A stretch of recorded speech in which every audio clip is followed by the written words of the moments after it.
More than 130 different surgical techniques have been described for correction of one single condition of the foot, the bunion, hallux valgus, deformity. Syndesmosis procedure is one of the more than 20 different bunion surgeries currently being performed by surgeons around the world. While majority of bunion surgeries are involving breaking and shifting of bones, osteotomy procedures. Syndesmosis procedure is one of few surgical techniques that use a soft tissue or non-osteotomy, non-bone breaking, approach to afford the same correction. The surgical objective of bunion surgery's bunion, hallux valgus, deformity is actually part of a complex of anatomical derangements of protruding mass, bunion, buckling of big toe, hallux valgus, and the bone behind it, metatarsus primus varus, displaced sesamoid bones, detrimental to the important walking function of big toe, collapsed metatarsal arch and several other secondary changes that are the domino effects of metatarsal primus varus. Thus, metatarsus primus varus correction has become the primary objective of all bunion surgeries. What is the metatarsus primus varus deformity?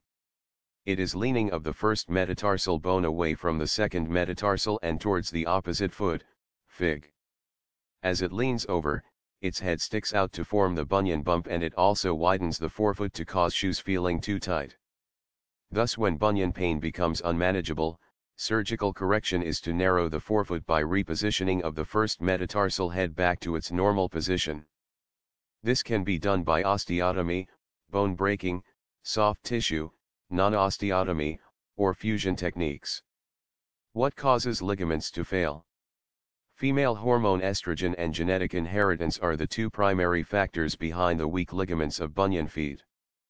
Bunion deformity was found more common in people wearing shoes by a study in Hong Kong and increased in Japan due to changing in footwear to Western style. Aging, degeneration and trauma have also been attributed to weakening of the responsible ligaments. Surgical principle and technique of the syndesmosis procedure. Syndesmosis procedure addresses specifically the two fundamental problems of metatarsus primus varus deformity that gives rise to the bunion deformity. Syndesmosis procedure uprights the leaning first metatarsal bone with strong binding sutures between it and the second metatarsal bone, Fig.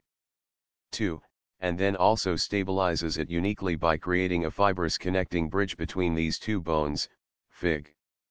First metatarsal bone can be readily realigned is because by definition of the metatarsus primus varus deformity its first metatarsal is abnormally loose and mobile.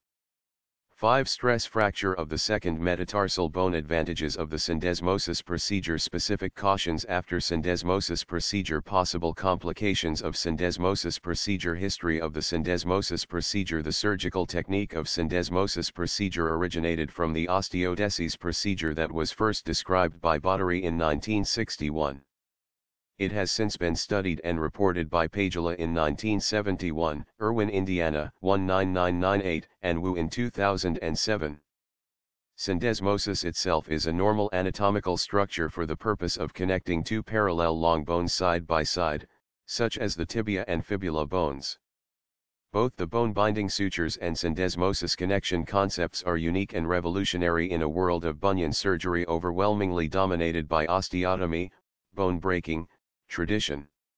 Capability and versatility of syndesmosis procedure. Late deformity recurrence can happen after osteotomy, bone breaking, procedures because osteotomy surgeries do not specifically stabilize first metatarsal bone. 9.